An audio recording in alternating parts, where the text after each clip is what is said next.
Então, boa noite a todos, sejam bem-vindos.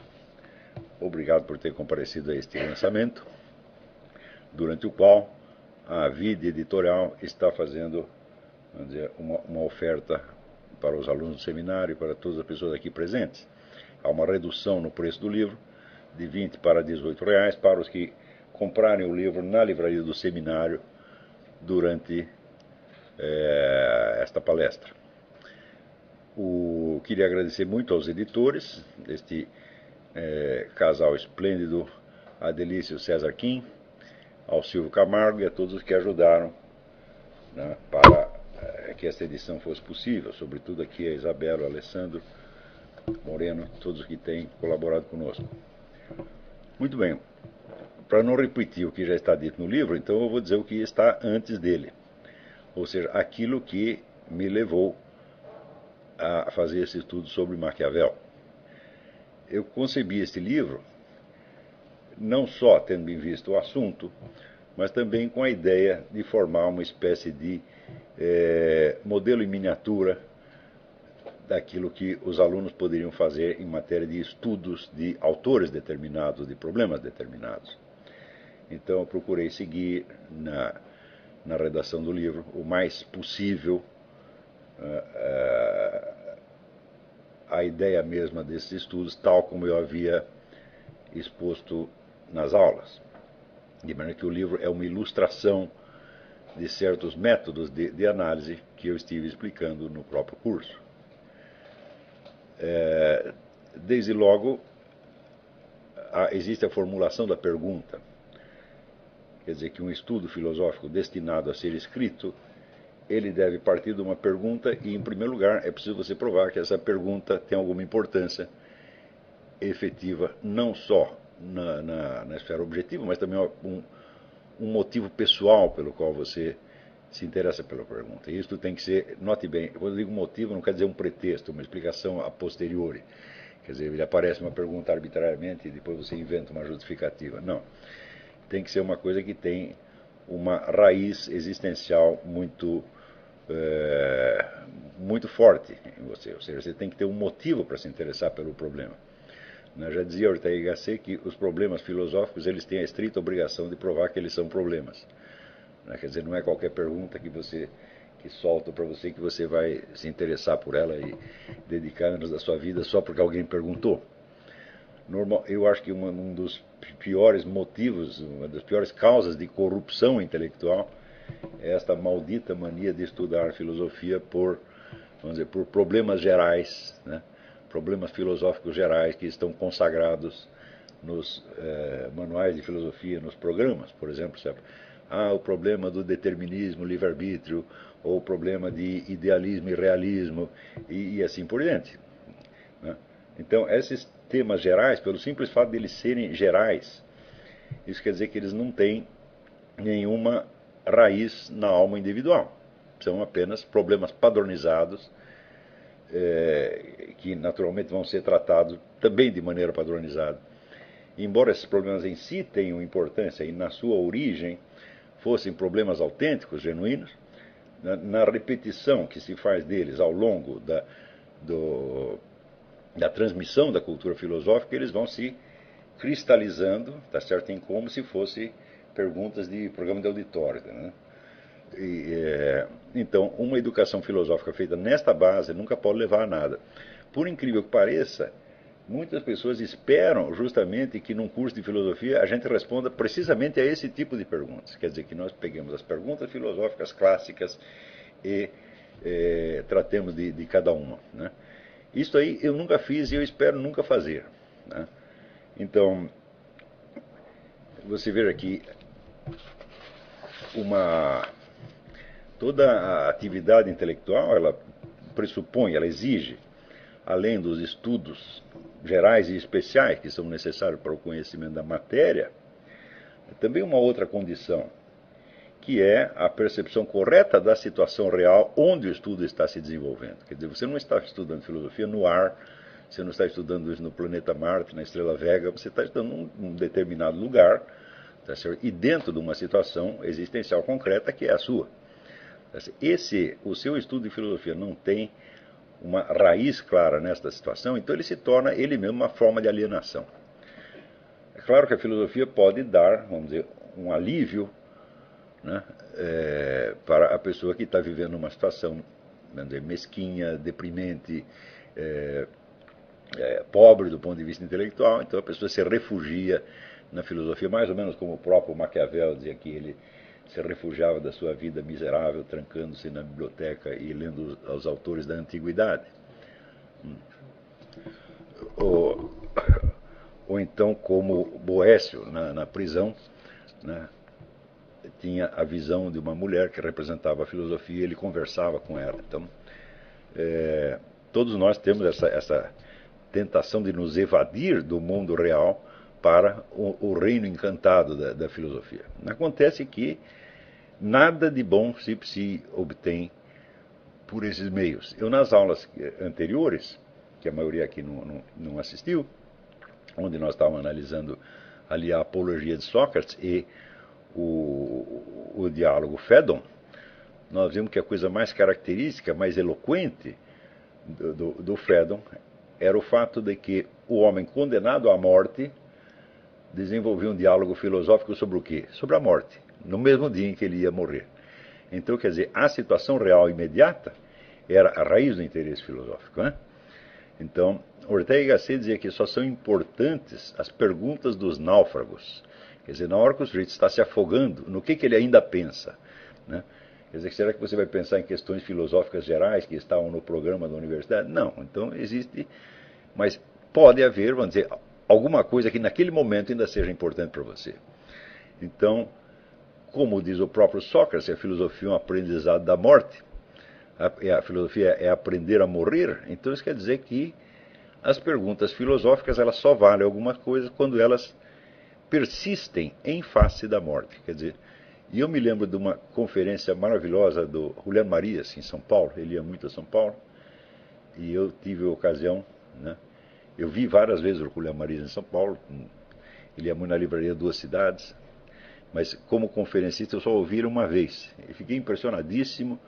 Eu nunca tinha ouvido alguém se explicar tão bem, tão claramente e com uma presença humana tão intensa. E naquele momento havia uma discussão sobre a pena de morte no Brasil. E ele tomou isso como ponto de partida e disse que ele era contra a pena de morte pelo simples fato que ele não sabia o que era a morte. E ele não podia condenar uma pessoa a uma coisa que ele não sabia o que era, né? Inclusive arriscando-se que poderia ser até um prêmio, como aliás diz também o próprio Sócrates. E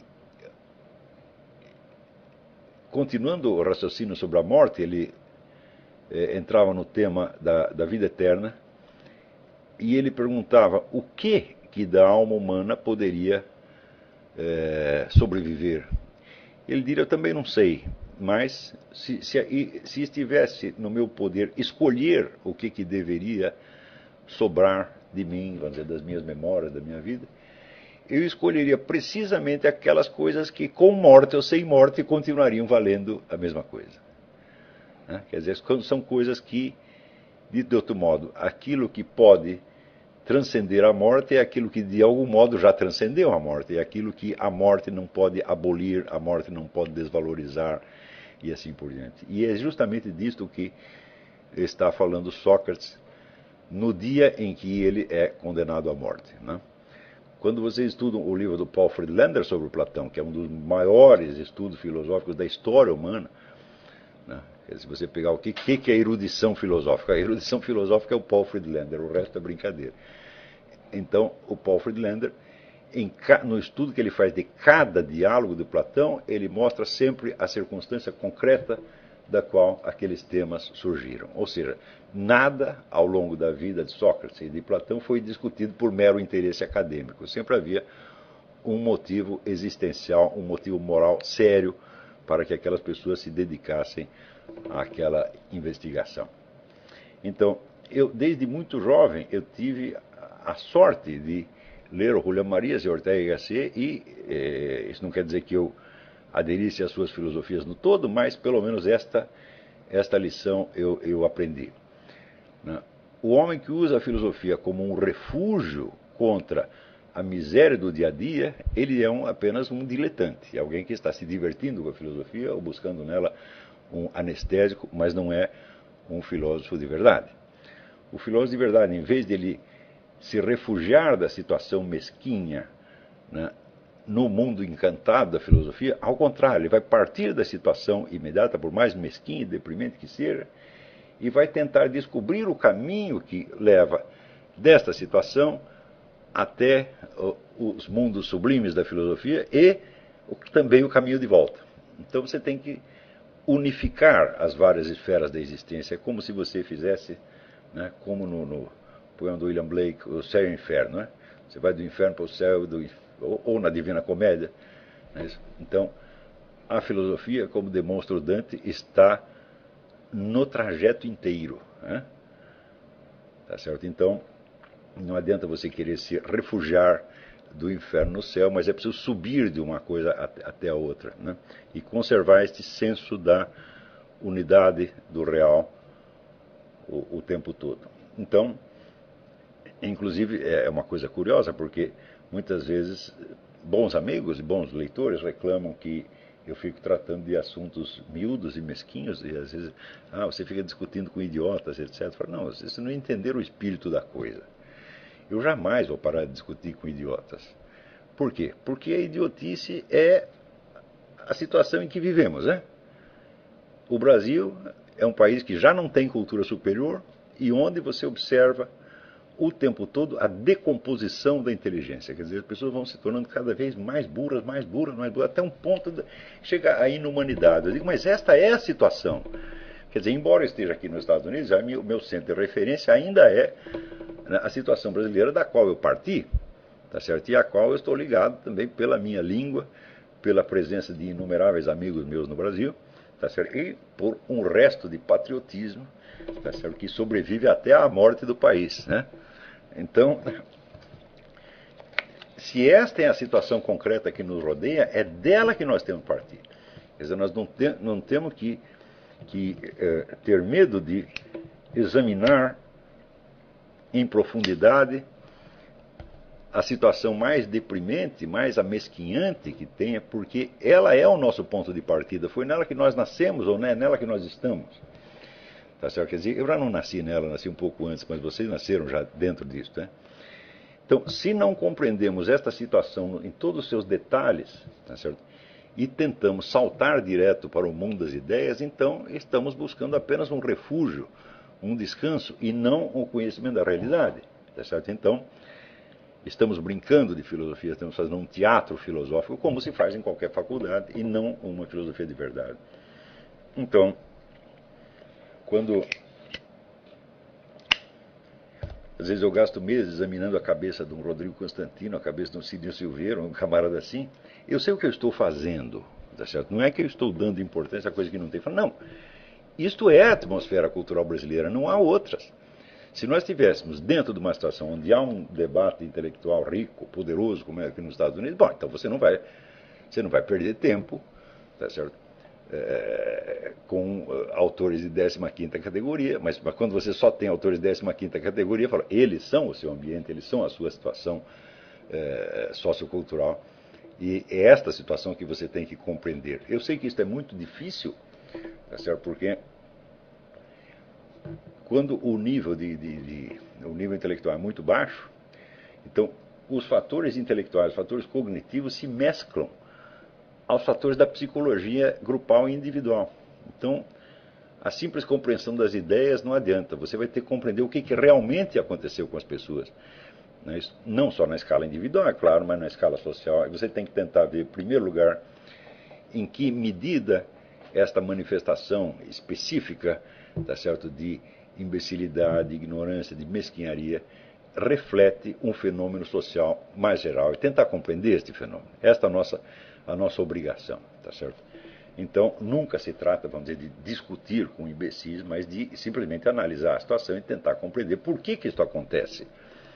Como é que o ser humano que foi feito para ser imagem e semelhança de Deus, como é que ele consegue descer tanto? E, uma vez descido tanto, como é que ele faz para voltar? Tá certo? Este, na verdade, é o grande problema da filosofia, né?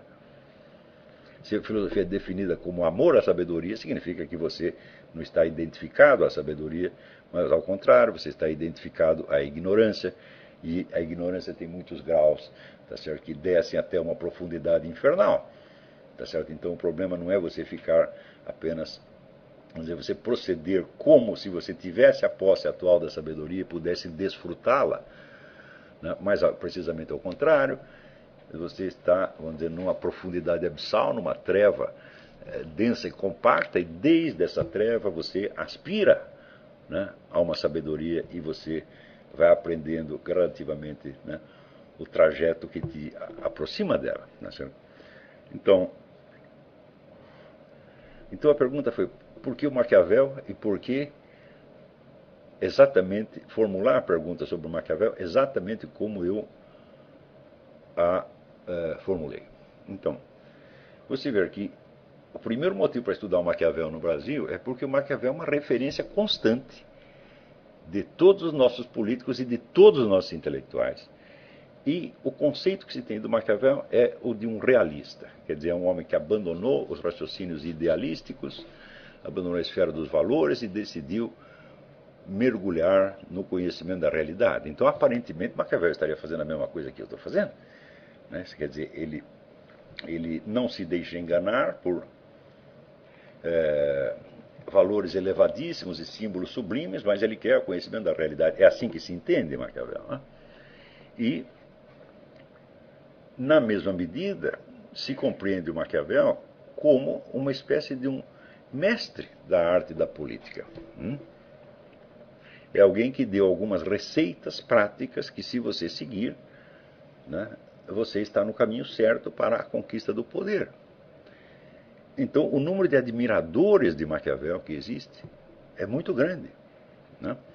E eu nunca vi, em décadas de experiência no Brasil, eu nunca vi ninguém que desprezasse o Maquiavel. Todo mundo o admira de uma maneira ou de outra, especialmente no meio político. E algumas máximas de Maquiavel, algumas receitas de Maquiavel, elas entraram tão profundamente na consciência ou inconsciência brasileira que elas se tornaram a chave explicativa de muitas condutas políticas. Né? Por que o sujeito fez assim ou assado? É porque ele leu tal receita em Maquiavel, ele está tentando repeti-la. Por exemplo, uma dessas receitas é aquela famosa máxima: se você não pode vencer, você deve aderir. Então você encontra um adversário mais forte, você não consegue vencê-lo, então você adere a ele na expectativa de você manipulá-lo, tá certo? Ou de você converter em sua própria vantagem a política dele, ou de você mais tarde traí-lo e derrubá-lo. Isto no Brasil é norma geral. Tá certo? Então, vocês viram, por exemplo, que nos últimos anos, se você pegar o exemplo de pessoas, vamos dizer, que após a vitória do PT, após o PT haver conquistado todos os meios de poder que ele poderia desejar, os seus inimigos aderiram em massa a ele. Quer dizer, aquelas pessoas que o PT mais condenava, que ele mais perseguiu, que ele mais acusou de todos os crimes, de repente apareceram aliados ao PT. Exemplos extremos são o Paulo Salim Maluf, o Antônio Carlos Magalhães, né, o Sarney e o Fernando Collor de Mello. Quer dizer, seria a direita brasileira. Né?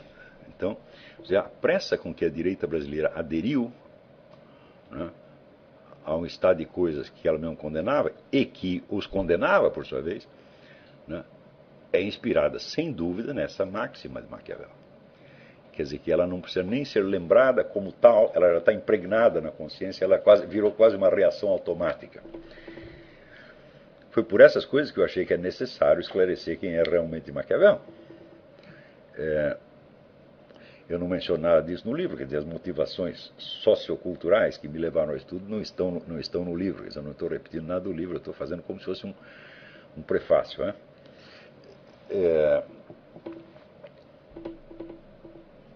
Também a ideia, vamos dizer, da mentira e do fingimento, né, ela é muito prezada no Brasil. Quer dizer, você dar a impressão dar uma impressão boa, ou dar uma impressão que você acha que vai seduzir a sua plateia, o seu público, é considerada, vamos dizer, considerada um sinal de enorme realismo, maturidade e domínio da situação política. Só que todas as pessoas que seguiram essa receita, elas não conseguiram domínio de coisíssima nenhuma, conseguiram sempre, né, a pior derrota. Você vê que quando você imagina que Fernando Collor de Mello foi presidente da República e hoje ele é uma espécie de office boy do PT, né, é aquilo que se diz no Nordeste, saída de leão, chegada de cão.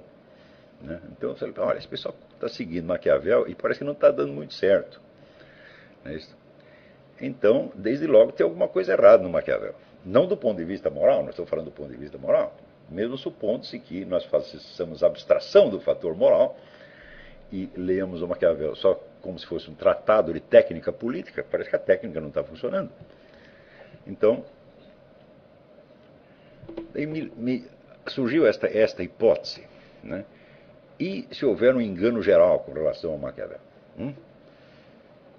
Então, para responder isso, era preciso estudar o Maquiavel desde um ponto de vista muito singular, desde o qual me parecia, e hoje eu sei, que ele nunca tinha sido estudado.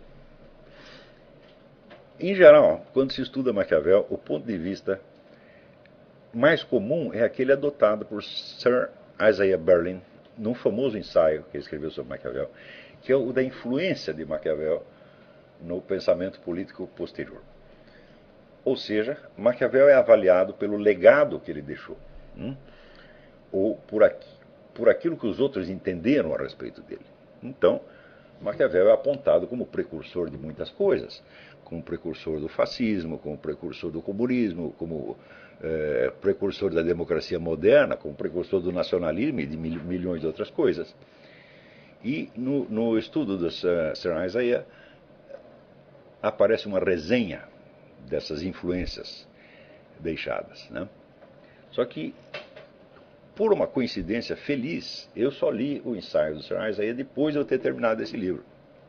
E eu vi que o interesse que movia o autor era simetricamente oposto ao que eu estava buscando. O que eu queria saber não era o que Maquiavel deixou para os outros, ou seja, como as diferentes épocas foram entendendo e absorvendo Maquiavel. O que me interessava era o horizonte de consciência do próprio Maquiavel. Ou seja, o que Maquiavel enxergava e o que não enxergava. Isso é uma coisa fácil de você investigar uma vez que você formulou o problema corretamente. Né? Então, eu queria saber o que era o pensamento de Maquiavel, o que era a concepção de Maquiavel, considerada em si mesma, na sua origem, e tomando como extremo limite o momento em que Maquiavel morreu. Quer dizer, durante a sua vida, o sujeito fica sabendo algumas coisas, entende algumas coisas, e outras ele não enxerga, e outras ele não entende. Né? Então,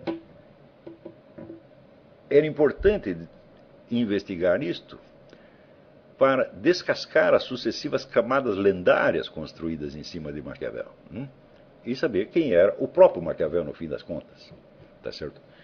Não no sentido de fazer uma interpretação pura do seu pensamento, que na verdade só ele mesmo poderia fazer, tá certo? Mas no sentido de mapear o horizonte de consciência, ou seja, quais são os fatos, quais são as dimensões da realidade que Maquiavel enxerga com clareza, quais aquelas que, embora estejam na frente do nariz dele, ele não está enxergando.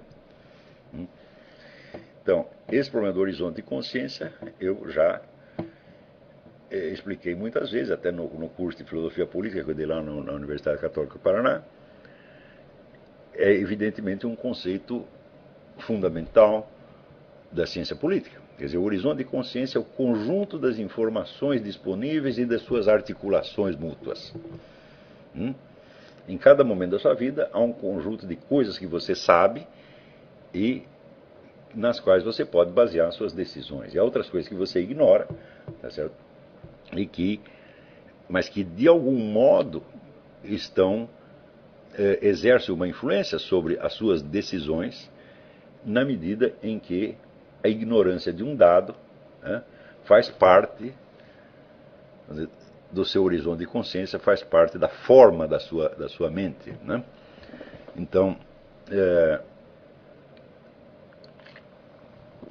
eu citei como exemplo o famoso caso da Batalha de Waterloo, em que uma fração do exército austríaco bate em retirada e Napoleão ordena a um dos seus generais que persiga aquele exército e, se possível, mate todos, né? Acontece que o exército austríaco deu a volta no campo de batalha e se juntou ao exército da Prússia, que estava do outro lado, tá certo, para fazer um ataque maciço a Napoleão. E o general ao qual Napoleão deu a ordem, ele seguiu a ordem literalmente até o fim. Quer dizer, quando ele viu que, em vez dos camaradas baterem realmente em retirada, eles estavam dando a volta, normalmente seria de esperar que ele voltasse, né?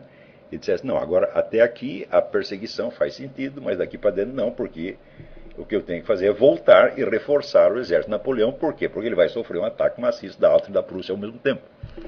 Mas essa ideia não ocorreu ao sujeito. Ele continuou indo atrás dos austríacos, né? E, evidentemente, os austríacos chegaram e se juntaram aos exércitos prussianos antes que seus perseguidores o alcançassem. Quando os perseguidores o alcançassem, eles já alcançaram, eles já tinham feito o ataque frontal às tropas de Napoleão e tinham feito um estrago dos diabos. E isso foi realmente a causa fundamental da derrota de Napoleão. Então, o que você vê? A influência de um dado ignorado. Napoleão não sabia o que aquele general ia fazer.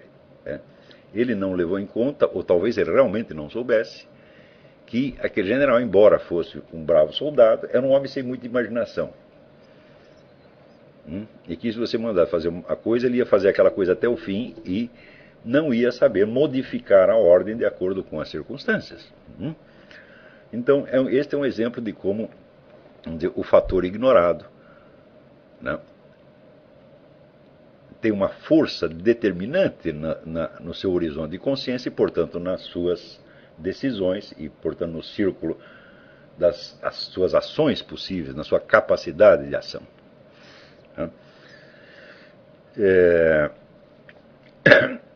Então, essa foi a minha pergunta. Qual é o horizonte de consciência de Maquiavel?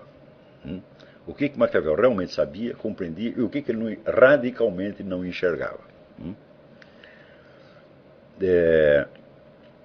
É claro que para isso eu tive que ler as obras de Maquiavel extensamente e tentar refazer o status questiones. Sem o status questiones, nada se pode estudar no mundo da história da filosofia ou da história das ideias. Por quê? Porque é impossível, absolutamente impossível, que todas as perguntas e as perspectivas necessárias apareçam numa só cabeça, né?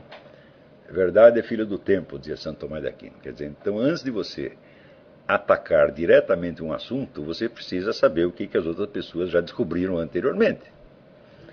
Então, eu fiz uma história das interpretações de Maquiavel.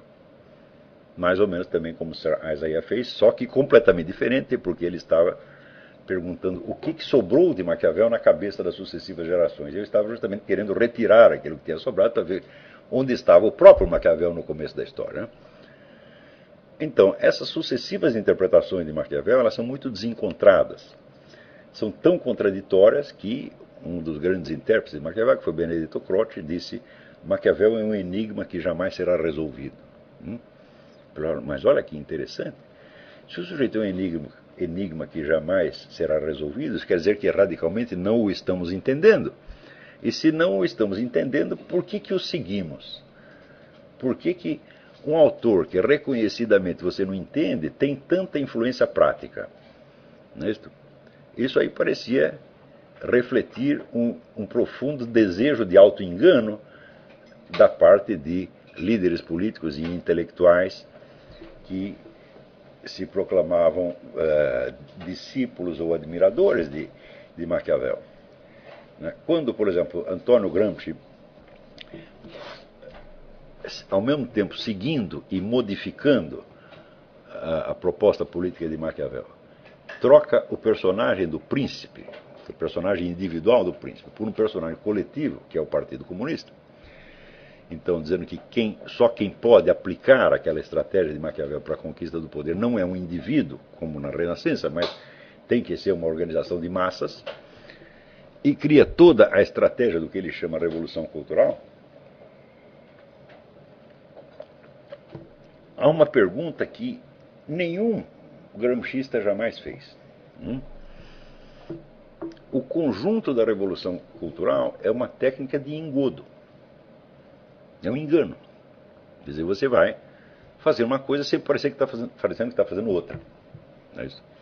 Então, quando ele diz que o partido deve chegar e tornar-se a ter o poder onipresente e invisível de um imperativo categórico, de um mandamento divino. Isso quer dizer que o partido deve estar no comando de toda a vida cultural, social e política sem que ninguém o saiba.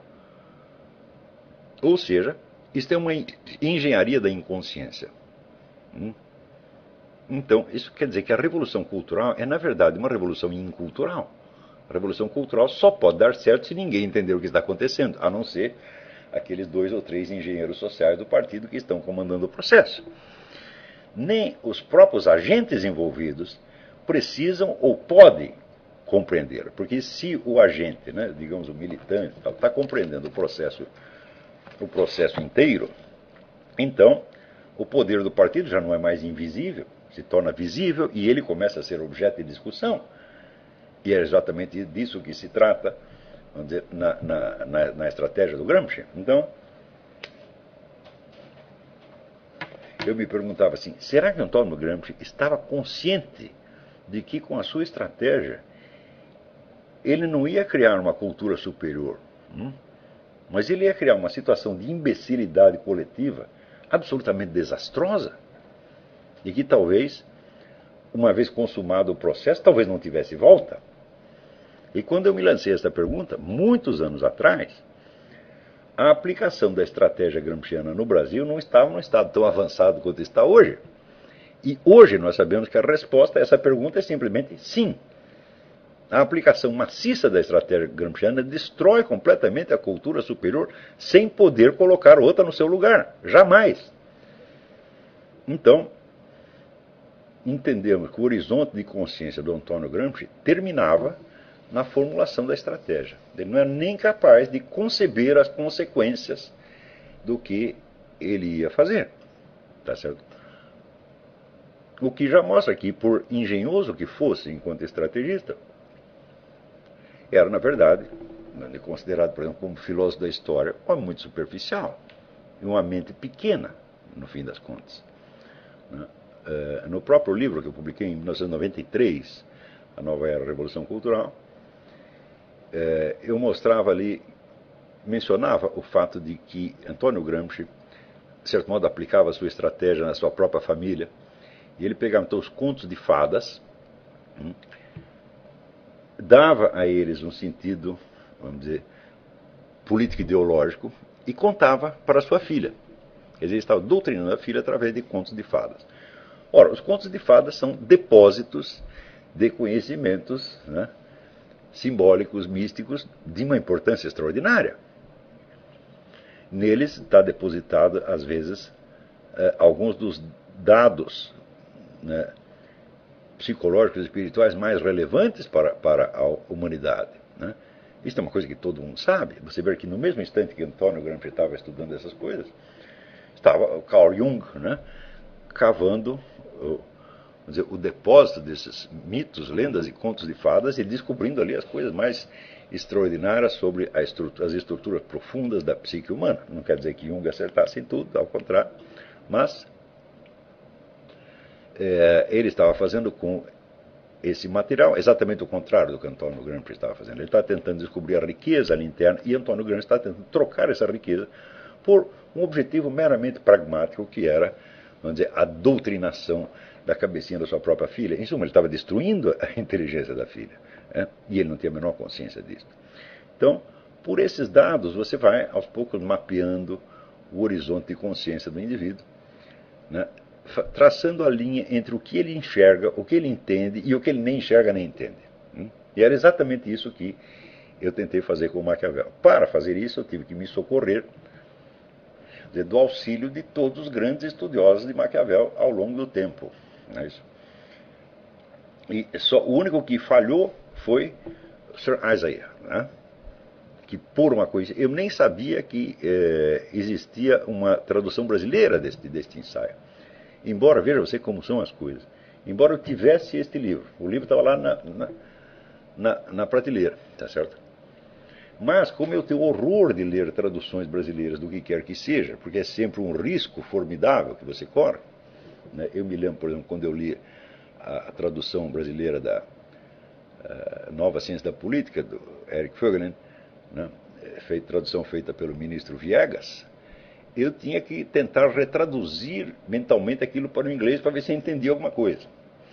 Então eu tinha lá a edição do Sir Isaiah em português e estava com medo de lê-la. E eu não sabia que tinha ali coisas tão importantes sobre Maquiavel. Só que quando eu li, eu me falei, olha, bom, para o estudo que eu fiz, isso já não influi nem contribui, né, certo? Porque a pergunta que ele lança é completamente alheia à minha. Só valeu depois a leitura como superfície de contraste, né? Então, ao longo desses estudos, você via que as versões de Maquiavel que tinham sido desencavadas por esses vários estudiosos eram totalmente contrastantes, totalmente contraditórias. Chegava assim, a oposição de 180 graus, né?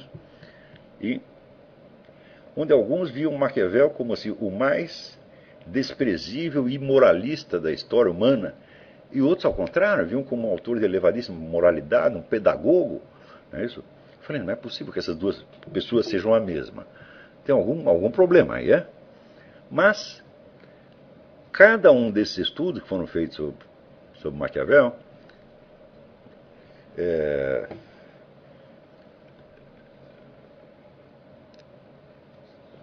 como o de Lord Macaulay, né, o do Léo Strauss, todo o Benedetto Croce, cada um deles descobria alguma coisa importante sobre Maquiavel. Tá certo? Então, descontando o lado, vamos dizer, das contradições que apareciam entre eles, cada um deles, tomado isoladamente, dava um dado importante, e esse dado podia ser incorporado, então, à minha imagem do Maquiavel. Formando aos poucos, vamos dizer, pelo contraste entre as diferentes linhas contraditórias, uma espécie de figura no espaço. Então, você projeta uma linha daqui, outra linha dali, outra de cá, de repente formou, vamos dizer, uma figura. E esta figura era o que havia em comum entre todas aquelas visões contrastantes. Claro que nenhuma delas apreendia essa figura no todo. Cada uma só destacava uma linha, tá certo? Mas a confrontação dessas contradições era a equação do problema. Então, praticamente, do simples status questiones,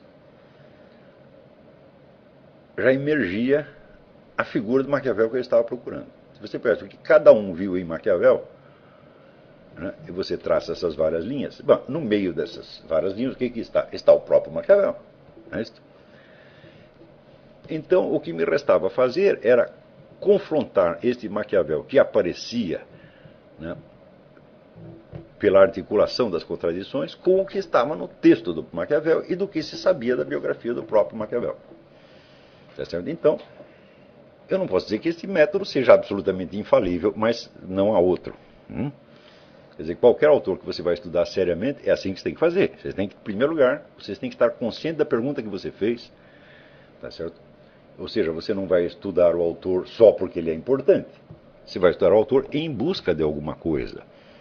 Você nunca pode esquecer que, por exemplo, que Aristóteles nunca escreveu nada sobre a filosofia de Aristóteles. Né? Aristóteles escreveu sobre a alma, sobre a geração dos animais, sobre a estrutura do Estado, tá certo? Sobre a moral, etc, etc. Ou seja, sobre realidade, sobre problemas que lhe interessavam. Né? Ele nunca fez um estudo sobre a filosofia de Aristóteles. Então, se você vai estudar, aspas, um treco chamado A Filosofia de Aristóteles, bom, de algum modo você já está estudando uma coisa que nem existe. Porque a filosofia de Aristóteles constitui uma série de visões sobre uma coisa que não é a filosofia de Aristóteles. Então, a única maneira de estudar Aristóteles é olhar para os objetos dos quais ele falou, e daí você vai entender as falas dele em relação a esses objetos. Não é isso? Então,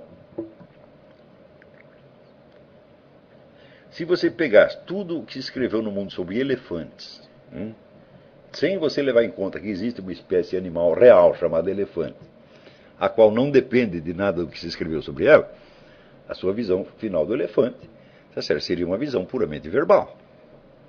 Não é isso? Então, o que se diz do objeto deve ser compreendido à luz da experiência que você mesmo tem do objeto. Não é isso? Então, à luz da sua experiência, você pode compreender algo da experiência que outras pessoas tiveram, experiência que está subentendida em tudo aquilo que eles disseram a respeito. Tá certo? Então, assim como, por exemplo, quando você lê um romance, tá certo? Você não lê somente palavras, tá certo? Mas você reinventa uma situação humana, tá certo? Segundo a pauta que o romancista lhe fornece. Não é isso? Você, por exemplo, quando está lendo, sei lá, está lendo Crime e Castigo, então você imagina as cenas, como se você estivesse transformando, digamos, o romance numa peça de teatro, tá certo? Ou como se você estivesse observando fatos da realidade. Eu digo, bom, se você não faz isto, então o romance será para você apenas uma estrutura verbal. Não é isso? Mas essa estrutura verbal não seria possível se o autor da história não tivesse imaginado situações humanas reais.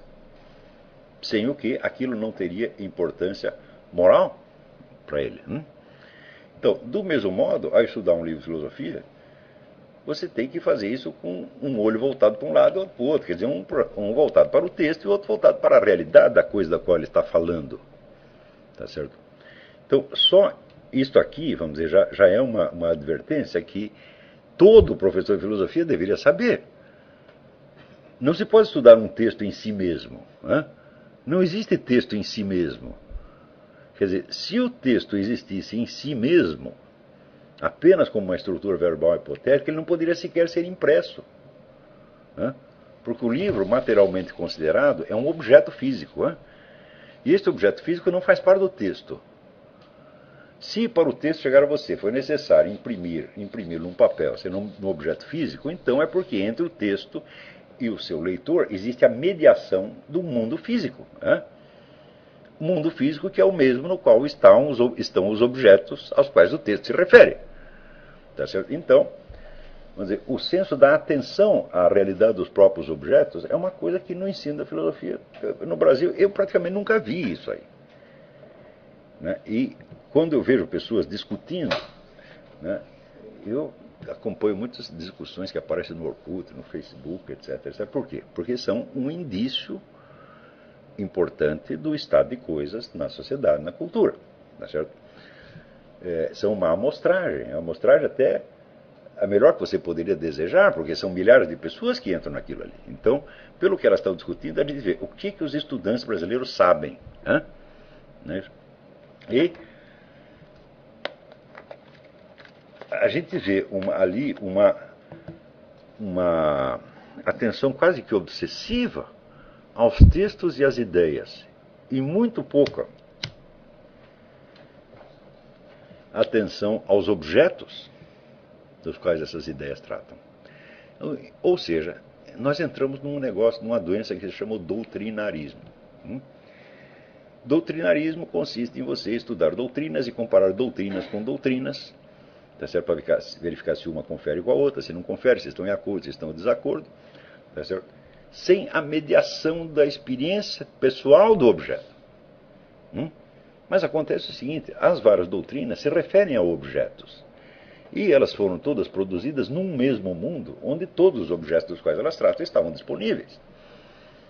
Por exemplo, se as pessoas escrevem sobre o Estado, bom, eu suponho que elas viviam em algum país e que ali tinha uma organização estatal, ou seja, o Estado não era só um objeto da doutrina delas, não existia só dentro da doutrina, mas existia fora também. E se o Estado não existisse fora, bom, para que você vai fazer a doutrina a respeito de uma coisa que não existe? Então, isso quer dizer, a realidade é a mediadora entre as doutrinas. E quando vista assim, às vezes duas doutrinas que parecem estar dizendo coisas muito diferentes, Não estão dizendo coisas diferentes. Estão dizendo a mesma coisa, desde duas experiências diferentes da mesma coisa. Tá certo? Então, se ao contrário você faz apenas a comparação de doutrinas, quem é o mediador entre as doutrinas? É você mesmo. Então você é como um juiz que se coloca acima das duas doutrinas e que as está julgando em si mesma. Eu digo, mas esse papel que você está atribuindo a si mesmo não cabe a você mesmo, cabe à realidade. É o objeto que vai ser o mediador entre as doutrinas que falam a respeito dele. É o objeto e não o leitor que chega depois, porque afinal de contas você é apenas mais um leitor. Por que o seu ponto de vista há de ser tão privilegiado assim? Então, nas discussões filosóficas, entre aspas, que a gente observa pela internet, vindas do Brasil, esta carência de referência à realidade é um negócio muito pronunciado. E essa doença que nós chamamos de doutrinarismo, ela é característica das culturas subdesenvolvidas. O que é uma cultura subdesenvolvida? É uma cultura que vive de importação. E quando você importa as coisas, você as recebe tal como elas chegaram, tá certo? E não tal como elas surgiram no seu ponto de origem. Isso quer dizer que mesmo que você as compreenda literalmente, às vezes você não sabe qual é a função que elas desempenhavam na origem e por que elas apareceram, afinal de contas, em resposta a que problemas. Às vezes você vai ler esses produtos importados como se elas fossem uma resposta direta, vamos dizer, à sua situação, quando não são. Né? Então, isso aí evidentemente é uma causa de alienação. Quer dizer, o indivíduo vai viver num mundo de ideias que não tem nada a ver nem com a situação real em que ele está, e muito menos com a situação real dentro da qual as ideias emergiram. Neste caso, então, vamos dizer, a forma interna das doutrinas, vamos dizer, a ordem intelectual interna das doutrinas se transforma numa espécie de coisa em si. E o sujeito passa, então, a comparar doutrinas com doutrinas e a entrar em discussões doutrinais infinitas que não vão levar a absolutamente nada. Então, por exemplo, uma coisa que eu acho extraordinária, né, no curso dessa discussão com o Sr. Sidney Silveira, eu via que muitas vezes ele pegava doutrinas escolásticas e comparava com filosofias modernas. Né? E eu digo, olha, aqui está faltando um negócio. E não é só ele que faz isso, não estou falando do Sidney Silveira em particular, isso aí é quase que norma geral. As doutrinas escolásticas eram expostas em gêneros literários que já estavam então bem desenvolvidos e consolidados, especialmente as sumas. Quer dizer, as sumas são um tratamento, quer dizer, tratadístico e muito ordenado das questões, onde você levanta certas perguntas, faz o repertório das respostas possíveis, vai confronta umas com as outras e chega a uma conclusão final que é uma sentença. Você chega a uma sentença como um juiz que emite uma sentença no fim do processo. Essa sentença se entendia que ela expressava a realidade, a verdade, tal como o autor a tinha enxergado. Então, nesse sentido, uma sentença que está escrita num livro de filosofia escolástica podia ser confrontada com uma outra sentença de um outro livro, independentemente da discussão que havia precedido a produção da sentença. Assim como você pode comparar duas sentenças judiciais sem precisar examinar todos os autos do processo. E acontece que, quando veio a modernidade criou trocentos gêneros literários diferentes nos quais se expressa então a filosofia. O gênero preferido é o gênero ensaístico. Né? O gênero ensaístico foi uma vez definido por um grande estudioso, Pedro Laín Entralgo, como a teoria menos a prova explícita. Ou seja, há uma prova implícita, uma prova que teria que ser desenvolvida, que idealmente pode ser desenvolvida, mas que não está ali. Tá certo? Então, como eu vou comparar uma afirmação que eu tirei de um gênero ensaístico com outra informação que eu encontrei sob a forma de uma sentença conclusiva numa suma escolástica? Só tem um jeito. Eu tenho que me reportar a uma realidade, né, às quais as duas idealmente remetem. Eu não posso comparar sentença com sentença. Então, isso quer dizer que quando você faz uma comparação assim, olha, Santo Tomás de Aquino diz tal coisa assim, assim. Este autor moderno diz tal outra. Isto não confere com o que Santo Tomás de Aquino disse, então, portanto, isto é heresia.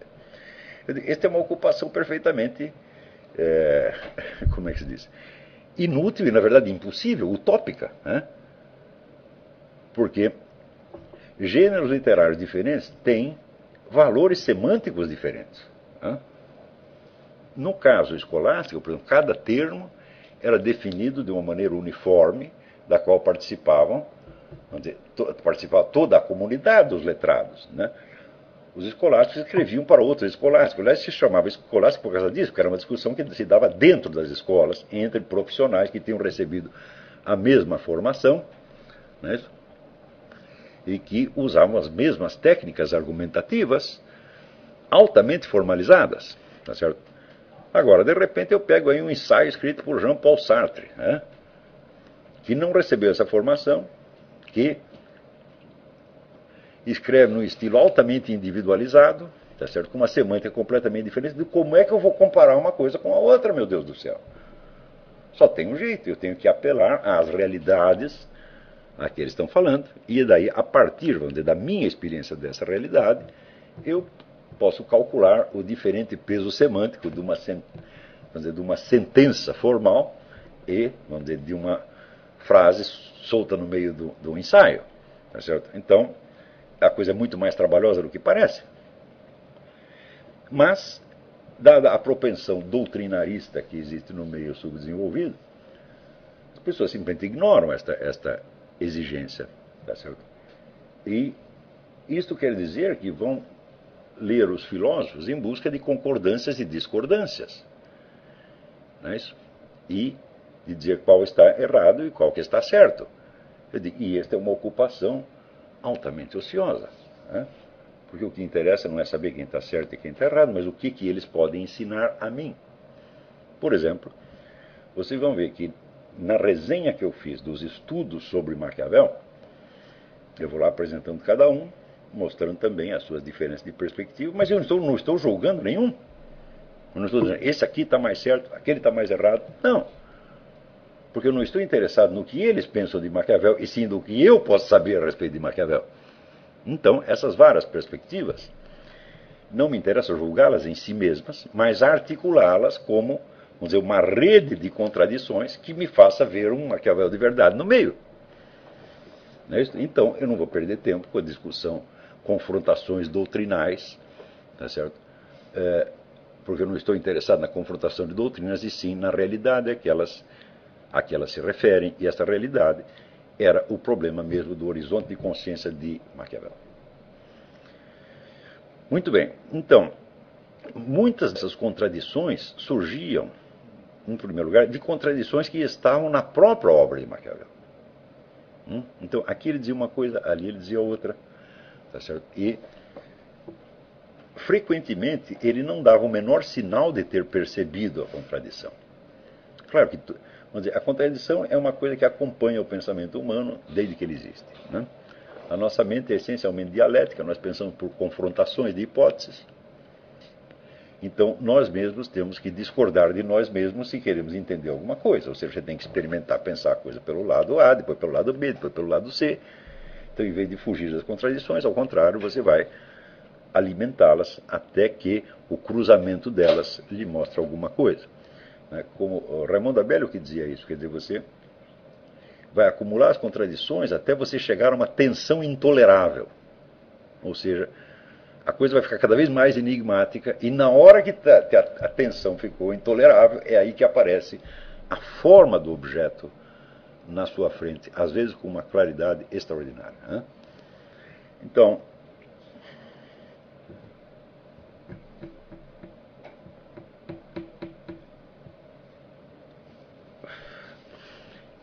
eu notei, por exemplo, que tem aquela famosa cena em que Maquiavel, no exílio, ele diz que ele passa o dia jogando baralho com as piores pessoas da cidade, os vagabundos, né? E eles jogam baralho e bebem pra caramba, e se xingam uns aos outros, né? Se acusam de trapaça no baralho. E ele fica o dia inteiro naquela vida ociosa. Depois, quando é de noite, ele vai para a sua biblioteca, né? Ele troca de roupa, veste uma roupa elegante e entra, né, na biblioteca onde estão os clássicos da antiguidade. Então ele vai para um outro mundo, né, sublime, né? E todo mundo acha isso muito bonito. Eu já vi esta cena citada em muitos lugares, né, com uma ressonância até poética, né? Então, quer dizer, o mundo da filosofia como uma fuga da mesquinharia ambiente. Só que eu digo, mas que coisas estava lá lendo o Maquiavel? E o que ele estava aprendendo ali, né? Ele estava estudando ali, não, digamos, o mundo dos arquétipos platônicos, ou a gnoseologia de Aristóteles, etc., mas todos os truques mais sórdidos da política, né? Então, como você sobe na vida traindo os seus amigos e assim por diante, né? Como você, às vezes, é obrigado a envenená-los, convidá-los para um banquete e envenenar o camarada. Era isso que ele estava estudando lá. Então, aquilo que havia entrado, por assim dizer, na tradição das figuras literárias como um símbolo de uma ascensão, né, do mundo mesquinho para um mundo sublime, era, na verdade, o contrário, né? Porque, afinal de contas, se você pensar na escala moral, né, dois bêbados que estão jogando baralho e se xingam uns aos outros, não há crime algum. Não é isso? Há apenas uma falta de educação. E Maquiavel, então, subia deste mundo para o mundo do satanismo mais descarado. Tá certo? E eu falei, então é o contrário, ele não estava subindo, ele estava descendo. Né? Ele estava afundando num mal incomparavelmente maior do que aquela banalidade dos jogadores de baralho. Tá certo? E eu vi que essas inversões apareciam muitas vezes no Maquiavel, né? Por exemplo, quando ele condena o cristianismo por ter perdido a sua inspiração originária, por ter se afastado da sua vocação primeira, do cristianismo primitivo, né, e ter se corrompido. Então, esta é uma figura de linguagem que atravessa os séculos, né? Todo mundo observa o estado corrupto da religião cristã e sente a nostalgia de um cristianismo primitivo que, na verdade, você não conhece, que foi apenas idealizado, mas que, se você investigasse lá, você ia ver que tinha tanta sacanagem lá quanto em outros lugares. Se você vê só o número de heresias que apareceram de dentro da comunidade cristã, então você vê, aquilo foi uma briga de foice, não é isso? E quando surgiam esses conflitos, as pessoas às vezes partiam para agressão, matavam umas às outras, né? E havia inúmeras pessoas enganando o pobre público, apresentando como se fosse doutrina da Igreja Católica, uma coisa que era completamente diferente. Então eu falei, meu filho, o cristianismo primitivo não foi um mundo paradisíaco, só de santos, né? Havia ali tantos santos quanto os trapaceiros, como em qualquer outra época da história. Mas, de qualquer modo, a imagem do cristianismo primitivo como uma coisa paradisíaca reaparece até mesmo na teologia da libertação, né? E é uma imagem, então, um topos, que atravessa a história do Ocidente e que aparece também em Maquiavel. Daí eu vou ver, vamos ver o que ele quer dizer exatamente, né, com esta decadência cristã. O que foi que o cristianismo perdeu? E mais para dentro você vê que ele apresenta a versão da religião como sendo essencialmente um engodo, destinado a ludibriar a humanidade mediante a promessa de um outro mundo inexistente, tá certo? De modo a induzir as pessoas a se comportar como as autoridades religiosas querem. Então, o que ele quer dizer com a decadência do cristianismo? Quer dizer, o cristianismo perdeu o seu poder de engodo. Então, antigamente ele enganava melhor, agora já não engana tão bem. E isso era o que ele queria dizer com a decadência. Agora, aqui novamente nós vemos aqui uma visão invertida. No entanto, essa visão invertida é expressa em termos que parece que dão a impressão de que ele está realmente se referindo a uma perda da espiritualidade, quando na realidade ele está se referindo à perda do espírito de porco, É? Perda que, por outro lado, ele não acha tão real assim, porque em outros lugares ele acusa a igreja de ainda estar enganando as pessoas. Né? Então eu digo, mas do que ele está falando? Ele realmente ele não sabe do que ele está falando. Afinal de contas, a igreja perdeu esta capacidade de engodo ou aumentou? Hum? Então, vamos dizer, esse tipo de contradições não são contradições lógicas, são contradições de fato. Quer dizer, ele descreve uma situação de fato de duas maneiras que são absolutamente contraditórias. Né? Então, aos poucos, vamos dizer, este amálgama de contradições e de absurdidades começou a me parecer que era o único conteúdo da filosofia de Maquiavel. Não havia mais nada, havia somente isto. Por exemplo, uma coisa que nenhum dos estudiosos havia levantado este problema, mas foi uma das coisas que primeiro me apareceu. Eu digo, olha, Maquiavel diz que o príncipe, para subir na vida, ele tem que usar o apoio de todas as pessoas que ele possa, e depois, quando ele chega ao poder, ele tem que matar essas pessoas, ou se livrar delas de alguma maneira.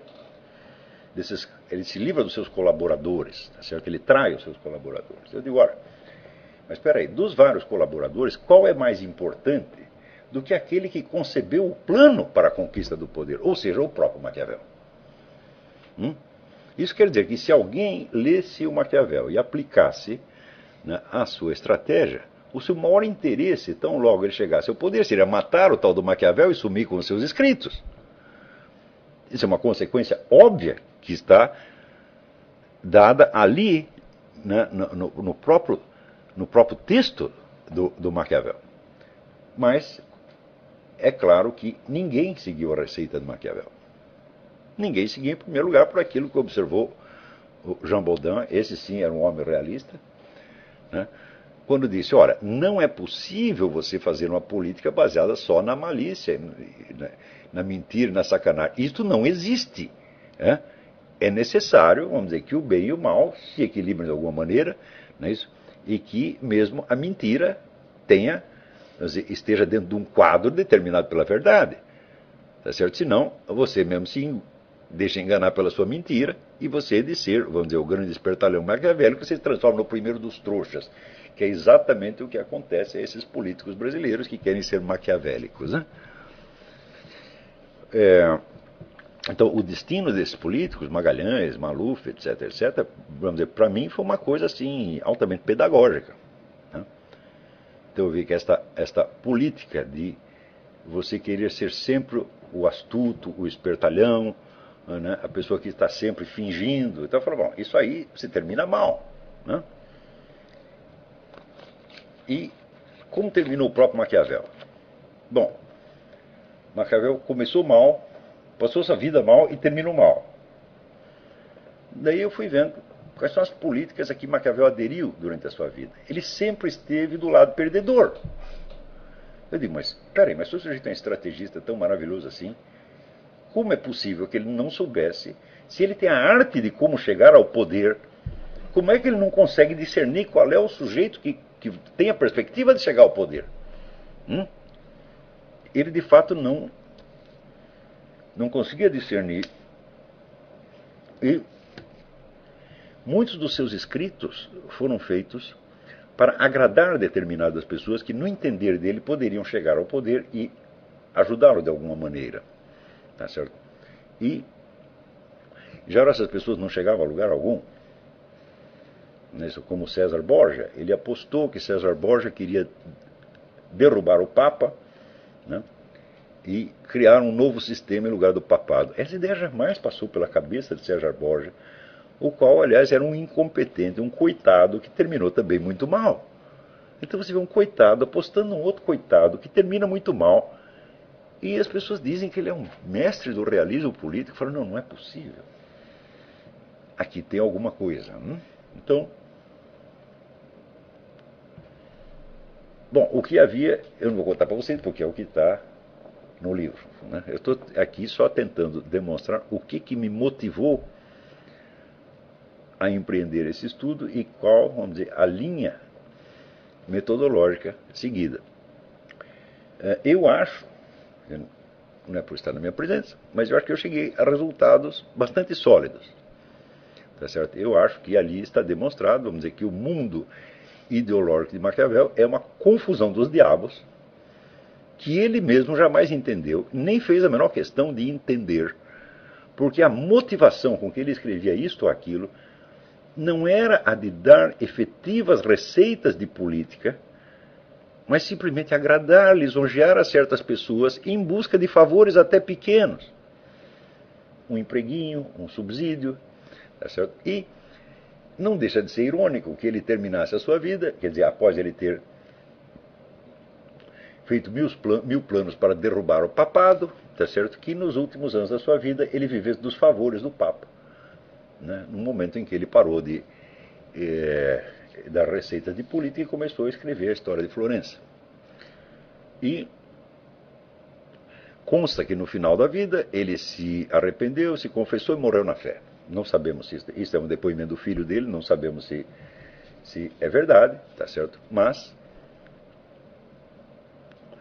como o próprio Maquiavel diz, olha, eu não acredito ele afirma, eu não acredito em nada do que eu digo.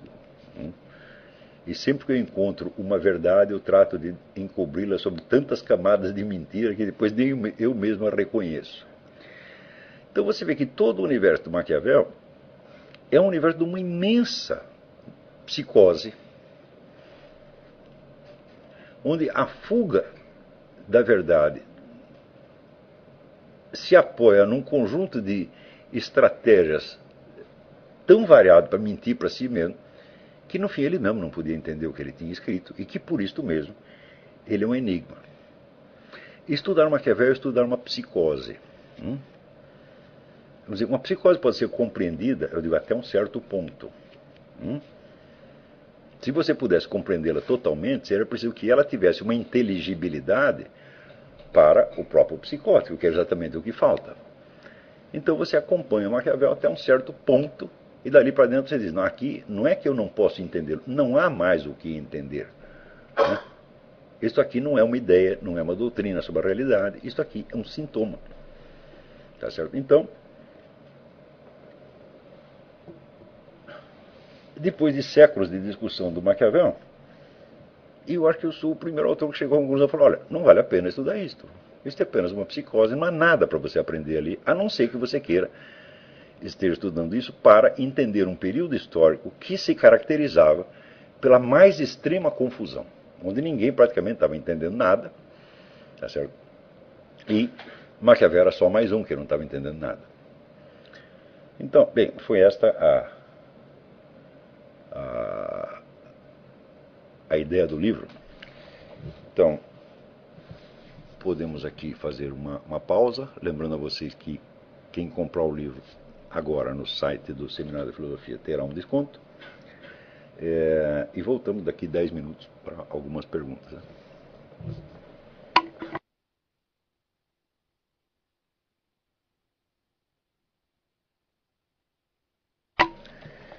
Então, eu queria lembrar aqui mais um detalhe. Eu estava falando do doutrinarismo como um sintoma característico da cultura subdesenvolvida, mas o doutrinarismo não aparece sozinho. Ele é uma espécie de reação a um outro fenômeno patológico que vamos chamar de localismo bárbaro. Localismo bárbaro é o culto de qualquer coisa que tenha acontecido no seu lugar pelo simples fato de que aconteceu no lugar onde você nasceu, independentemente da coisa não ter valor nenhum. Então, se você for ver, as universidades brasileiras estão repletas de colecionadores de miudezas sem nenhuma importância, pela qual eles só se interessam, né, pelo fato de que aconteceu perto da casa deles e de que lhes lembra alguma coisa da sua porca juventude e assim por diante. Então, por exemplo, se você for ver a bibliografia que existe sobre a história do samba, é uma monstruosidade, uma monstruosidade. Cada sambista tem 10, 20, 30 biografias, né, diferentes. Agora, se você procura a biografia do Mário Ferreira dos Santos, não existe. Tá certo? Então, este culto folclorístico levado às suas últimas consequências, né, que na gestão do Gilberto Gil no Ministério da Cultura chegou a proclamar oficialmente o samba do recôncavo baiano como um valor universal, né, ou que, em outros casos, aquele senhor Luiz Augusto Fischer chegou a escrever que o Chico Buarque de Holanda é um artista das dimensões de Michelangelo Buonarroti. Né? Quando você chega neste ponto, vamos dizer, a este ponto, no culto, né, das miudezas locais, então esse amesquinhamento da inteligência provoca uma espécie de reação, um desejo de você fugir para o universal, né, e de você então se elevar. Né? Então você sai em busca de verdades universais, de valores universais, e você acha que você vai saltar direto para dentro deles, né, sem passar, vamos dizer, pela absorção da circunstância concreta onde você está. Então você mesmo se transforma numa espécie de abstração. Né? Então você vive num mundo de ideias gerais e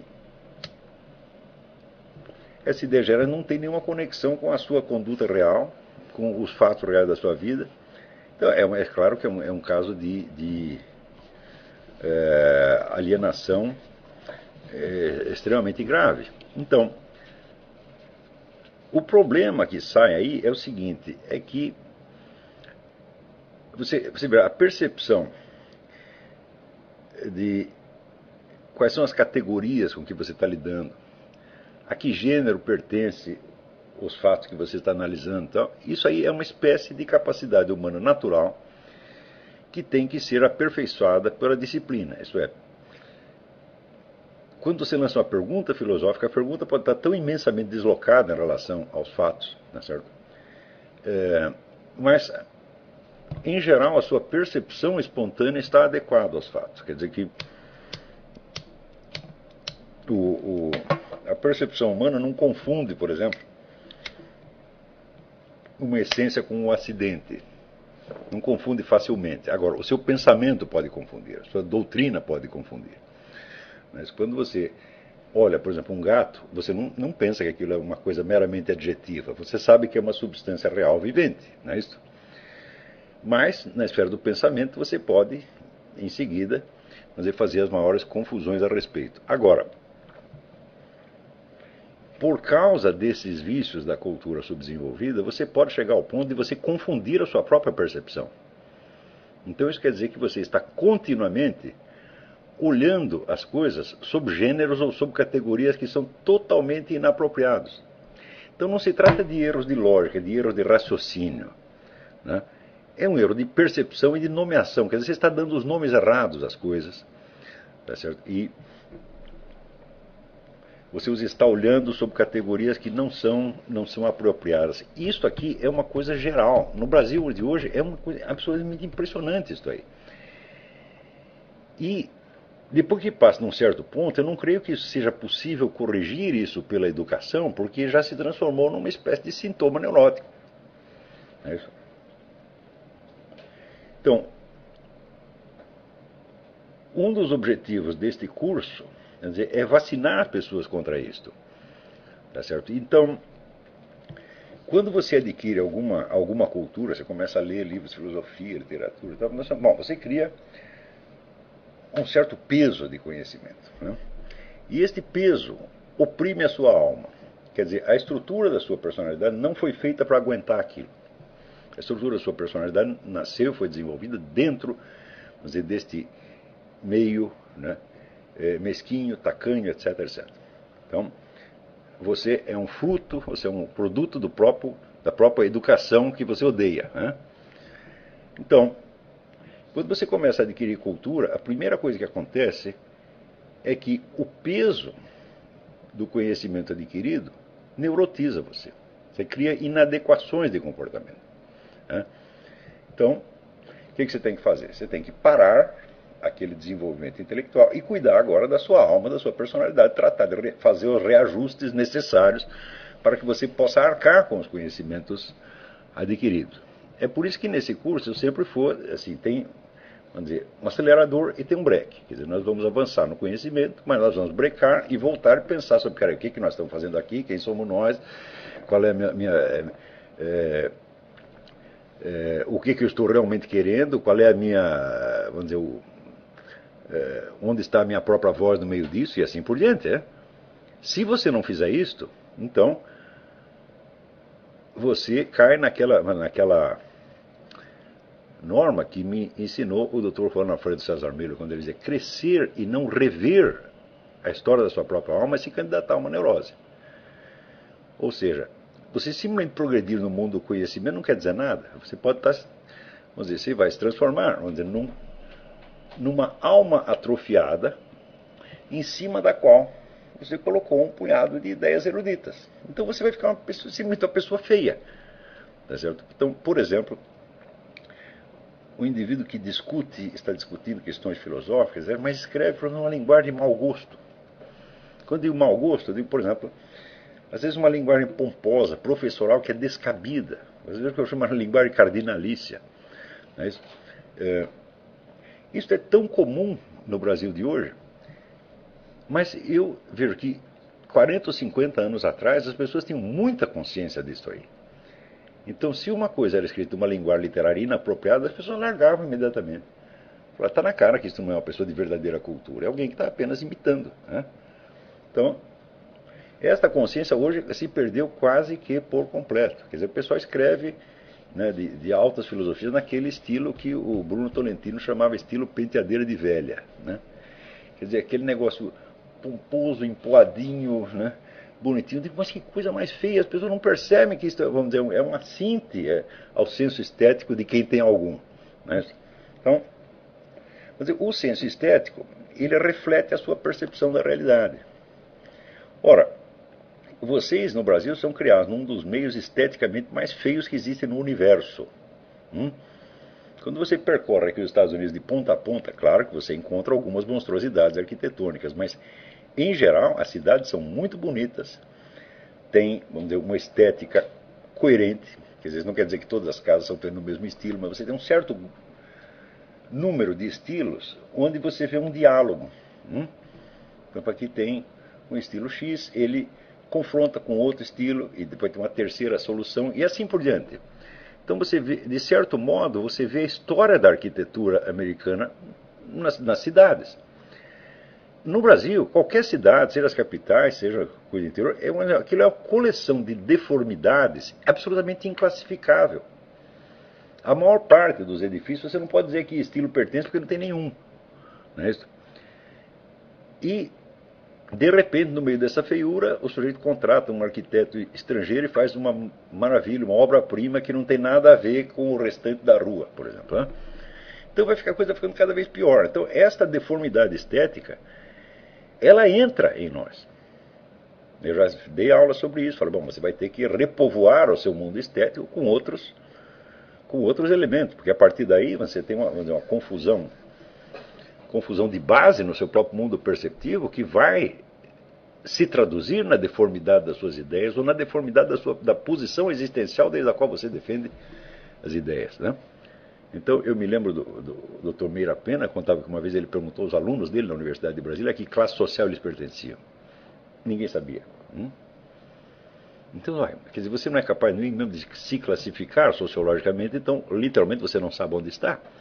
E se você não sabe onde está, então os seus raciocínios todos, ainda que sejam formalmente corretos, vão estar deslocados em relação à realidade. Esse deslocamento, esse fenômeno que o Robert Schwartz chamava as ideias fora do lugar, essa é a doença crônica da cultura brasileira, que hoje foi levada às últimas consequências.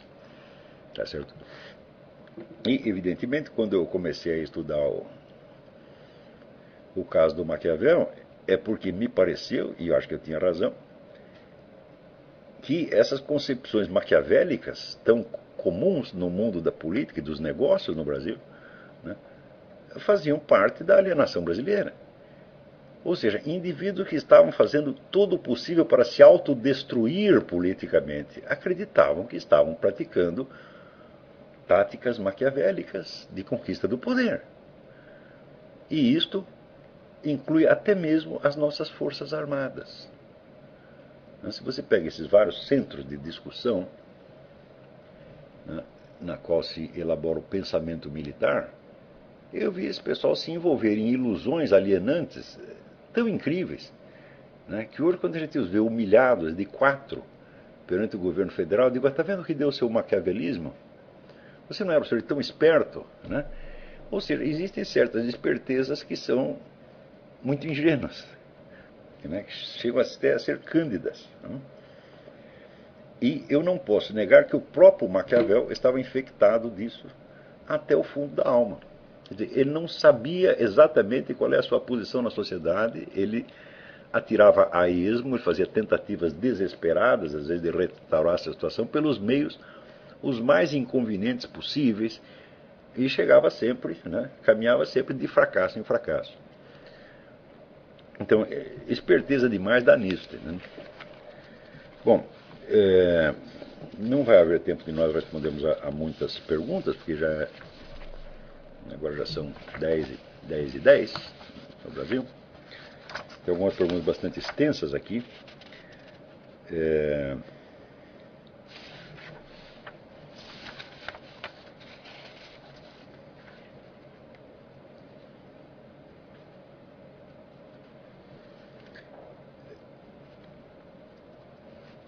Aqui, Humberto pergunta. Tempos atrás, disse que vivemos numa espécie de provincianismo temporal.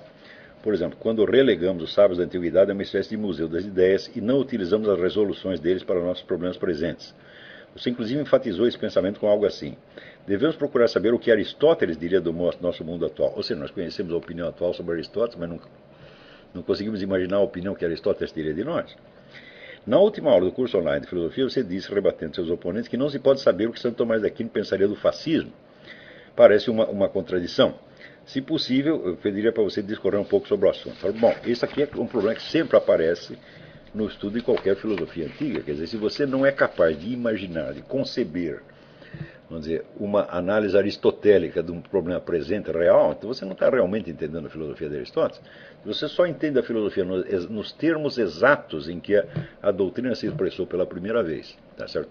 E não na sua extensão possível à realidade atual. Então, significa que não há conexão entre a realidade atual e essa filosofia, então não é possível entendê-la, a não ser como, vamos dizer, produto do seu tempo, produto da sua cultura, sem atualidade nenhuma. Mas se não tem atualidade nenhuma, se não tem um valor cognitivo para você, tá certo? Então você de fato não sabe o que fazer com essa filosofia. Então, algum esforço para analisar as coisas desde um ponto de vista do filósofo que você está estudando, você vai ter que fazer. Mas isso não quer dizer que em todas as filosofias existam conceitos apropriados, tá certo, para você analisar certos dados do presente. Você vê que no tempo de Santo Tomás de Aquino você não tinha sequer, vamos dizer, o Estado europeu constituído. Né? Então, como é que você poderia analisar, em termos tomistas, né, uma corrente política que surge séculos depois, baseados na onipresença e onipotência do Estado? A coisa fica muito difícil. Isso quer dizer, Santo Tomás de Aquino, desde o ponto de vista em que ele estava situado historicamente, não teria como analisar por si um problema como o fascismo, mas isso não impede que nós possamos desenvolver esta filosofia imaginariamente, tá certo? E tentar pensar, vamos dizer, tomisticamente sobre este fenômeno. Mas você vai precisar desenvolver esta filosofia, tá certo? Então, você vai precisar criar novos conceitos baseados nela, idealmente fiéis a ela, com os quais você analisa esses problemas atuais. Quando apareceu um movimento chamado neotomista, a ideia era precisamente esta. Quer dizer, não se trata apenas de você repetir, repassar a filosofia de Santo Tomás de Aquino, mas você precisa desenvolvê-la para poder tratar de temas que para Santo Tomás de Aquino simplesmente não existiam. Não é isso?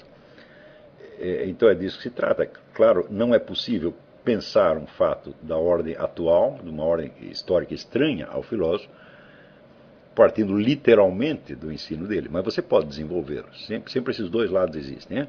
Então as duas coisas são verdadeiras.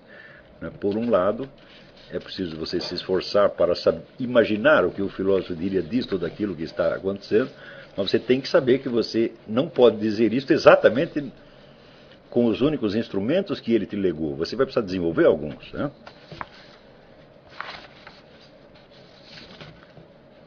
Então, vamos ver aqui. Marcos Alcântara. Aqui em Joinville, Santa Catarina, somos apenas 3 alunos do curso, mas mesmo assim decidimos montar um grupo de literatura, no qual cada um deve contar aos demais um resumo da obra literária que leu ou está lendo. Então, de cara, isso aqui é muitíssimo importante. Quer dizer, você ter uma ideia do que está nos livros antes de você tê-los lido. Isso é fundamental. Outro dia eu comprei aqui uma coleção feita por um professor de literatura aqui nos anos 50, que é assim, o Dicionário dos Enredos. Então é um negócio em 18 volumes que tem lá um resumo de todos os enredos, de todas as obras de literatura que o sujeito conseguiu ler. Ele e mais um grupo de professores. Então, se você for esperar para você conhecer os enredos só após você ter lido todas as obras, então você vai ter que esperar uma vida inteira. Isso não é possível. Então você não conseguiria ter uma ideia da evolução da arte narrativa antes de você ter lido todos os livros. Então é uma impossibilidade. Então, quer dizer, estes resumos são instrumentos fundamentais. Não quer dizer que você vai poder raciocinar só com base nisso sem ler os livros. É claro que não. Senão você estaria reduzindo os livros ao seu esquema narrativo, quando elas contêm muito mais do que isso. Mas esta coleção de resumos é uma coisa fundamental para você poder ter uma ideia do conjunto do movimento literário antes de você ter lido todos os livros. E isto é fundamental. Por exemplo, no grande livro do Ernest Robert Curtius, A Literatura Europeia e Idade Média Latina, ele diz que a estrutura das disciplinas que estudavam literatura na universidade então estava deslocada em relação, vamos dizer, ao material literário disponível. Então, ele diz, não existe nenhuma disciplina que tente captar a unidade da história literária europeia. E, no entanto, é claro que existiam intercâmbios entre todos os países, o pessoal de um país lia a literatura do outro, e não existe somente assim a literatura alemã, a literatura francesa. Quer dizer, o fenômeno literário tomado no seu conjunto histórico não corresponde à divisão das línguas. Isso quer dizer, nem sempre o autor que é, vamos dizer, copiado ou que influencia um outro é um autor da própria língua dele. Então ele diz, olha, mas as disciplinas estão montadas de tal maneira que a unidade da literatura europeia escapa completamente. E a raiz desta unidade está na literatura europeia latina, que era de uma... Então havia uma literatura, uma língua internacional, e daí foram se desmembrando as literaturas nacionais. Falaram, bom, aquela descoberta é absolutamente genial. Mas esse fenômeno do descompasso entre a estrutura das disciplinas científicas e a estrutura da realidade, esse é um dos grandes problemas da humanidade. Edmund Husserl dizia que, idealmente, a divisão entre as disciplinas científicas deveria corresponder à divisão entre o que ele chamava várias ontologias regionais. Quer dizer, você tem diversos fenômenos, diversas ordens de fenômenos, de fatos, de realidades, que ocupam um lugar na estrutura geral do ser. E que a divisão das ciências deveria se esforçar para copiar isso aí, para ser baseada nisso aí. Ou seja, você divide em duas ciências onde há um limite objetivo entre dois tipos de seres. Mas, infelizmente, isso não acontece. Não é isso? Quer dizer, não é possível que a estrutura administrativa das universidades se baseie exclusivamente na estrutura do objeto a ser estudado. Não, ela tem de obedecer a outra ordem de exigências, que é, por exemplo, as verbas disponíveis, os profissionais disponíveis, e assim por diante. Quer dizer, você não pode ter um departamento de uma ciência se você não tem ninguém que entenda daquela ciência. Também pode acontecer que de vez em quando apareça um professor como o próprio Curtius, ou como Rosenstock, ou como Voegelin, tá certo? Cujo ensino não corresponde nominalmente à ciência que ele está, da ciência da qual ele é um professor. Isso, por exemplo, quando o Voegelin foi fazer conferência na Alemanha, então, bom, era uma conferência de ciência política e o pessoal esperava que ele tratasse, vamos dizer, do temário oficial da ciência política, mas de repente ele estava falando dos anabatistas, de símbolos da religião egípcia, etc. Os caras ficaram sem saber o que fazer. Então, por exemplo, vamos dizer, este vínculo que ele faz, esta associação que faz muito constante entre religião e política, o pessoal estranhou. Só que daí ele mostrou o seguinte: todos os pensadores políticos importantes faziam esta conexão. Platão, Aristóteles, Jean Baudin, e assim por diante, todos eles faziam. Então, ele estava simplesmente seguindo a tradição. Essa tradição não correspondia, vamos dizer, com a estrutura do ensino tal como estava ali na Universidade de Munique. Então, isso quer dizer que a ordem administrativa da Universidade de Munique prevalecia sobre o quê? Sobre a estrutura do mundo. Né? Quer dizer, a ordenação burocrática ela mesma se torna um substituto da realidade. Isso sempre acontece. E isso nós temos que vencer continuamente. Com o Eugen Rosenstock aconteceu a mesma coisa. Então, quando os camaradas o contrataram na universidade aqui, eles não sabiam onde colocar. Porque diziam, pô, nós colocamos o cara na ciência política, tá certo? E ele vai falar de teoria do conhecimento. Nós o colocamos aqui na faculdade de filosofia e ele começa a falar dos partidos políticos. Né? E assim por diante, você coloca na faculdade de teologia, ele vai lá e fala de matemática. O que fazer com o sujeito? Né? Então, ele estava tentando, né, captar a estrutura da realidade, como Fögelin ou como qualquer outro filósofo que preste. Né? Então, esta ideia de você conhecer um monte de resumos, eu vou depois passar para vocês o título deste dicionário que eu tenho, que é uma coisa maravilhosa. Né? O título, o autor, tudo, passa uma fichinha. Se vocês puderem adquirir aí, vai ser uma coisa boa. Mas essa ideia de um contar para o outro, né? Olha que coisa, eu acho isso uma coisa maravilhosa. Tem muito livro que, se eu pudesse não ter lido, se alguém contasse para mim o que estava no livro, eu ia ficar contentíssimo.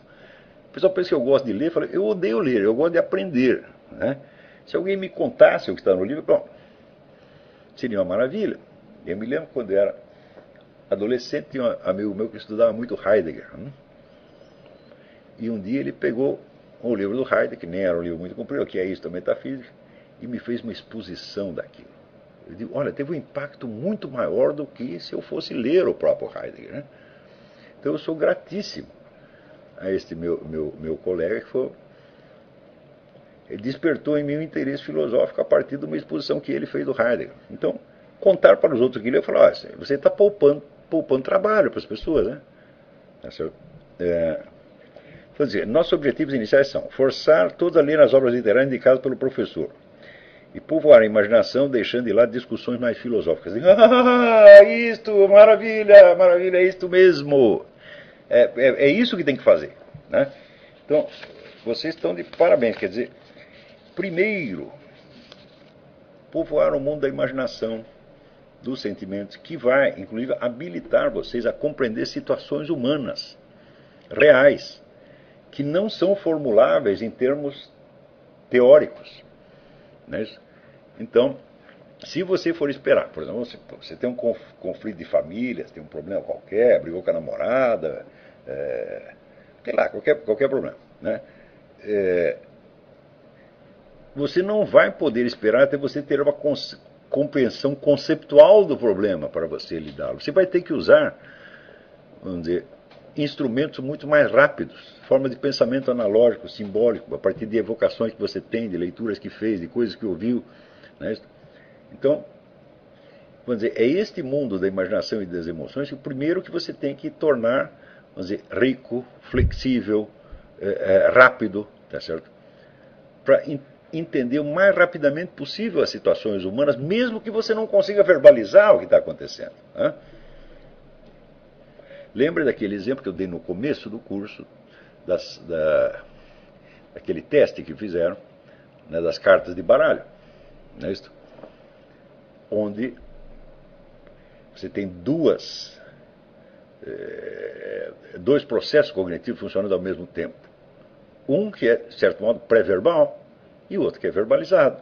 Muito mais lento, evidentemente, muito mais complicado. Né? Então,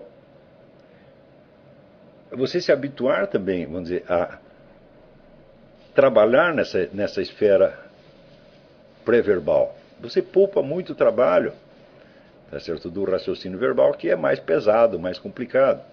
Né? Daí, segundo lugar, encontrar a própria voz através da leitura extensa, conversa e autoobservação. Mas isso é perfeito. O que vocês estão fazendo? Vocês estão se autovacinando contra a neurose, contra o doutrinarismo, contra o localismo bárbaro, contra todos os males da cultura subdesenvolvida. Vocês estão fazendo a coisa certíssima. Né? Inibir o isolamento e fortalecer a amizade. Bom, claro, a amizade, o diálogo é absolutamente fundamental. Pessoas que são habilitadas a sobreviver na solidão são muito poucas. Né? É assim, é como certas plantas que sobrevivem no deserto. Tá entendendo? Então, nem toda planta pode sobreviver no deserto, só aquela planta especializada naquilo. Então, não, se você não pertence àquilo, não tente. Né? Então, eu mesmo pertenço eu sou uma dessas plantas, eu sobrevivo no deserto. Posso ficar 30 anos sem conversar com ninguém sobre nada, bom. Como dizia, eu invento meus amigos imaginários, estou eu lá conversando com Santo Tomás de Aquino, com Aristóteles.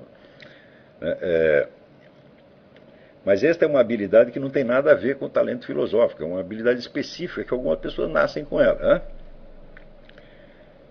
Então não adianta forçar. Normalmente as pessoas precisam do diálogo, precisam da amizade, senão não progridem. Né?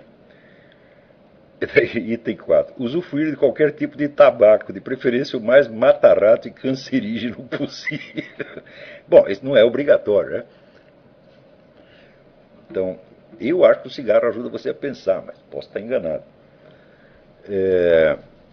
Por acaso o senhor tem algo a acrescentar no método ou nos objetivos desse grupo? Não, de imediato não. Eu acho que vocês estão fazendo a coisa certa que todo mundo deveria fazer.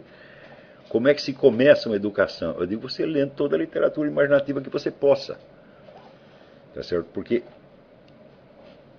como eu disse, a percepção humana, ela geralmente é muito acertada. Ela dificilmente erra.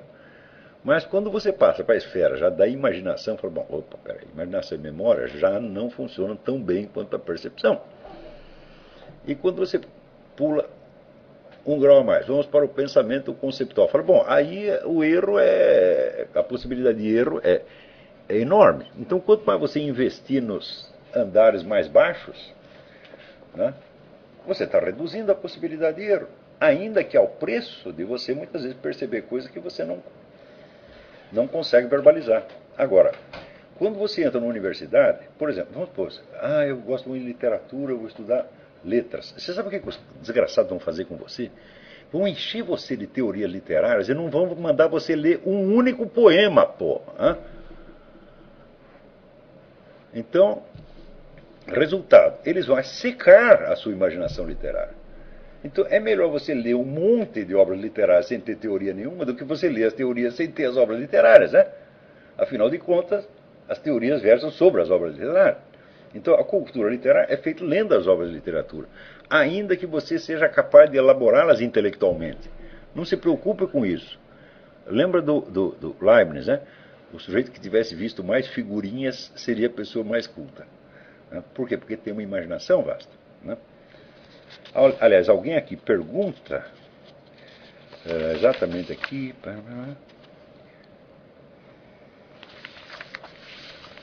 alguém diz que Sócrates se utiliza muito da... fiquei... E agora só o que eu perdi. Não sei quem, não consigo juntar a pergunta com o autor.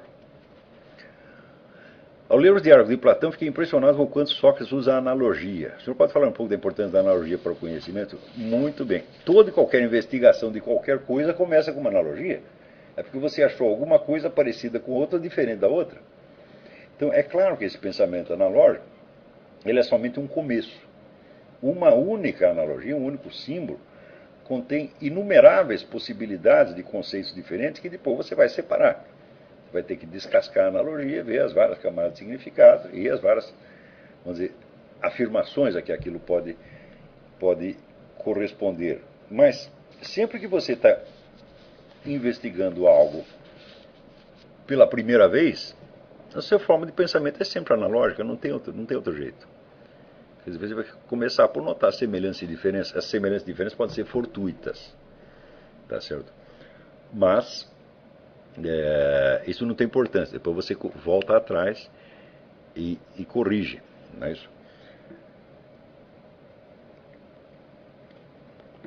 Bom, eu acho que por hoje nós podemos parar por aqui. Esta aula foi transmitida para um público muito maior do que geralmente acompanha, né, as aulas do curso. Também serve, vamos dizer, como uma espécie de amostra do que é o nosso seminário, pelo qual alguns dos ouvintes possam também vir a se interessar.